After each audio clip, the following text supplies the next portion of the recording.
Now, in that last speech, I think we heard a great deal of bluster, but there was, I think, a marked note of absence, or of substance. Let me turn first to that first contention about the four facts: the burial, the empty tomb, the appearances, and the origin of the Christian faith. Now here, Dr. Ehrman says, I have dubious use of modern authorities. I agree that the citation of modern authorities doesn't prove anything in and of itself. That's why I gave the arguments under each of the 2 points. He has to deal with the arguments. He says that I represent a minority opinion, not about those 4 facts. I said that it is controversial whether the resurrection of Jesus is the best explanation of those facts. But I can give him the names, the evidence for people who hold to those 4 facts. That does represent the broad mainstream of New Testament scholarship. Insofar as Dr. Ehrman now chooses to deny the honorable burial, the empty tomb, the appearances, he is in the decided minority of New Testament scholarship with regard to those facts. Secondly, he says, I have dubious use of ancient sources. For example, he says Paul was 25 years later, not as early as I had claimed. But surely Dr. Ehrman knows that Paul, in 1 Corinthians 15, 3-5, is quoting an ancient Christian tradition which he himself received, and it goes back to within 5 years after the crucifixion. In fact, James D.G. Dunn dates it back to within 18 months of Jesus' death. So we're relying on these pre-Pauline traditions here, not the date of Paul's actual letter. He also says perhaps Paul was talking about a communal burial. Not when you look at that 4-line formula in 1 Corinthians 15. It is like an outline of the events of the death of Jesus, the burial by Joseph of Arimathea, the empty tomb, and then the appearance narratives, compared to the Acts on the one hand of the apostles and the Gospels on the other hand. This summary in 1 Corinthians 15 is like an outline of that, which includes as the second line, Joseph's burial of Jesus in the tomb. Dr. Ehrman also says that, is it true that unembellished narratives are more likely to be historical? I would say yes, that this is what his own wish list included, that the earlier the narrative, the better. Similarly, less embellished has a better claim to historical credibility. Third, he said, I make dubious assertions. For example, the women at the tomb, he says they're placed there by Mark because they are paradigmatic outsiders. That's nonsense. These women are followers of Jesus, particularly Mary Magdalene is one of the disciples of Jesus. So you can't explain why they would appear in the narratives because of that. Moreover, as I said, this is independently attested. So he's assuming Mark is the only source. But we've got at least 5 independent sources for the empty tomb story and the women's involvement there. So that simply won't work. Same with Joseph of Arimathea. I'm not inferring it on the basis of Paul. We have multiple independent sources for Joseph's involvement with the burial. And Dr. Ehrman himself uses that criteria over and over again in his own work on the historical Jesus to establish historicity. He says then, number 4, that I draw dubious inferences. For example, that because Paul says Jesus appeared, therefore there is an empty tomb. I never made such an inference, either tonight or in my written work.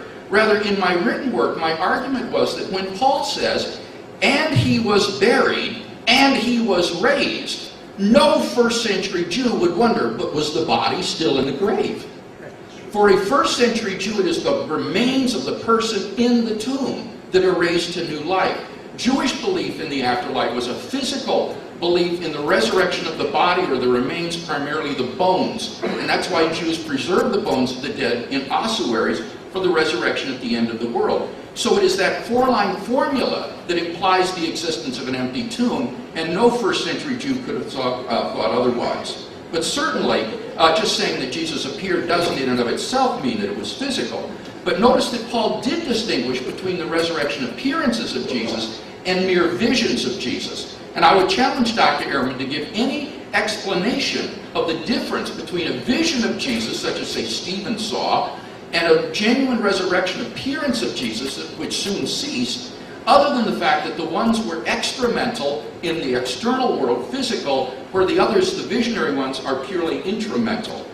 So the bottom line, I think, is that Dr. Ehrman has not been able to invalidate any of the arguments that I've given for those 4 facts. They are all established by the very criteria that Dr. Ehrman uses in his own work. Multiple attestation from independent early sources, and the criterion of dissimilarity, or better, embarrassment.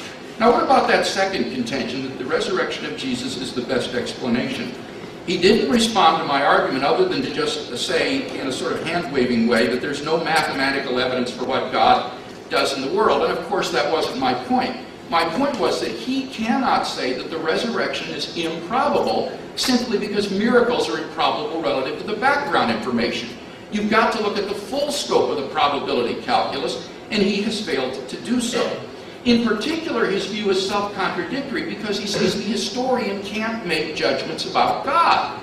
And if that's the case, then he cannot say the resurrection is improbable because the resurrection is the hypothesis that God raised Jesus from the dead.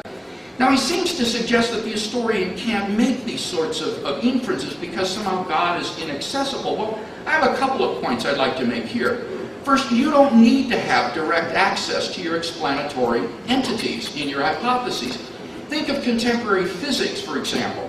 Contemporary physics posits all sorts of reality to which the scientist has no direct access. Strings, higher dimensional membranes, even parallel universes which are causally disconnected from ours.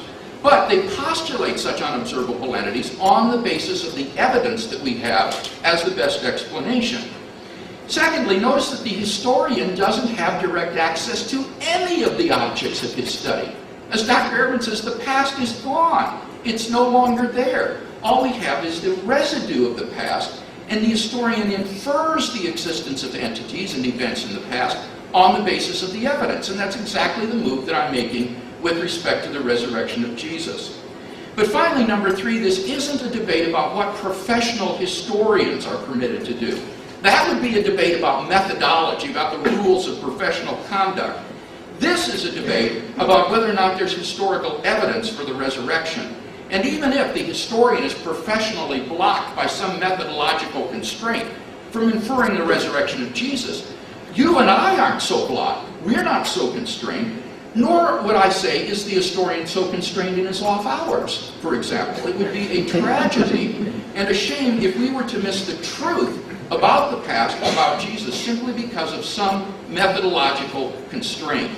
Finally, as for Apollonius of Tyana and Henny, the circle drawer, let me simply quote from Robert Yarborough, who points out that these figures did not have any kind of evidence prior to the 1st century, the time of Jesus. Apollonius of Tyana is a 3rd century figure who isn't even mentioned prior to the 3rd century.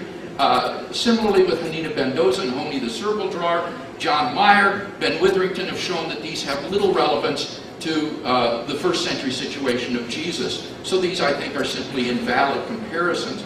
I would like to address those 3 questions that he gave me, but I see that the timekeeper is holding up the stop card, so perhaps we can get to those in the Q&A period.